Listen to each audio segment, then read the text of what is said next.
धामम हेम सैलाब देवम तरुजुबन प्रसादम ज्ञाननाम जगन्यम सकल गुरु निधानम पावराणाम ईसम रघुपत अध्यक्ष महोदय, संचालक महोदय के चरणों में नमः। एवं दूर दराज से पधारी पिता समान सबके चरणों में नमः। जो की गलतियों से क्षमा करना। कि बिन सत्संग विवेक न होई और राम कृपा बिनु सुलभ सोई। बिना प्रभु कृपा के सत्संग नहीं मिलता। सत्संग के बिना मनुष्य के मन में विवेक जागृत नहीं होता। कि होई विवेक मोह ब्रह्म भागा उत्तर गुणात ज्ञान होने पर मोह भ्रम भाग जाते हैं। तब रघुनाथ जी के चरणों में हमें प्रेम होने लगता है। एक बार राजा युधिष्ठिर ने राजसी यज्ञ किया। उस यज्ञ में यह शर्त थी कि जब यज्ञ सफल होगी तो आकाश में घंटा बजेगा। तो सभी वहां संत और राजा सभी एकत्रित हुए और सबने राजा युधिष्ठिर को आशीर्वाद दिया, परंतु वह घंटा नहीं बजा।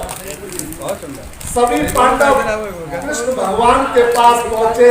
हे प्रभु, ये घंटा तो बजा नहीं। तो भगवान ने कहा कोई न कोई कमी रह गई है, कोई न कोई संत रह गए, आप इसका पता लगाओ। वे सभी गए, उन्होंने पता लगाया। एक स्वपंच नाम के संत थे। उनको वे छोटी जाति से आते थे, इसलिए घृणावश उन्हें नहीं बुलाया। तो भगवान ने कहा जाओ, तुरंत उन्हें बुला कर लाओ। अब भीम गए, रथ पर सजकर और सेना को लेकर उस संत के पास पहुंचे और संत से कहा आप वहां चलो, हमारे भाई ने राजसी यज्ञ किया है, आपको वहां बुला रहे हैं। संत ने कहा उस राजसी यज्ञ का सारा फल मुझे मिलेगा तो मैं जाऊंगा, नहीं मैं नहीं जाऊंगा। अब भीम ने विचार किया उस यज्ञ का सारा फल तो ये ले लेंगे, तो इन्हें ले जाकर क्या फायदा। वो भीम वापस लौट कर आए।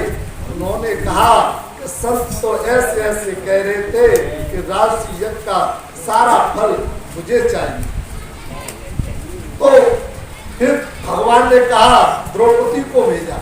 द्रौपदी विचारवान थी, वे पैदल चलकर उस आश्रम में पहुंची और उन्होंने यही शब्द उनसे कहा कि हमारे यहाँ राजसी यज्ञ हो रहा है, आप वहाँ चले कि हम पूरी यज्ञ का फल चाहिए तो चलेंगे। तो माता ने कहा संतो सत्संग में जाइए, तज माया अभिमान, जैते जैते पग धरे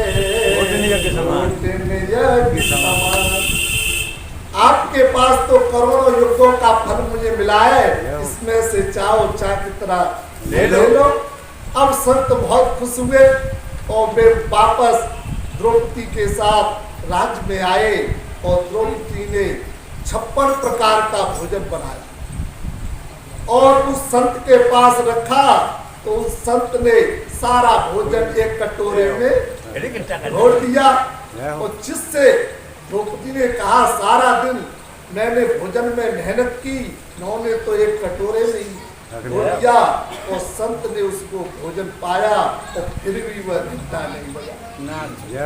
फिर वे कृष्ण भगवान के पास पहुंचे कि दुख में सुमिरन सब करे, सुख में करे न कोई, सुख में सुमिरन जो करे तो दुखताए को होय।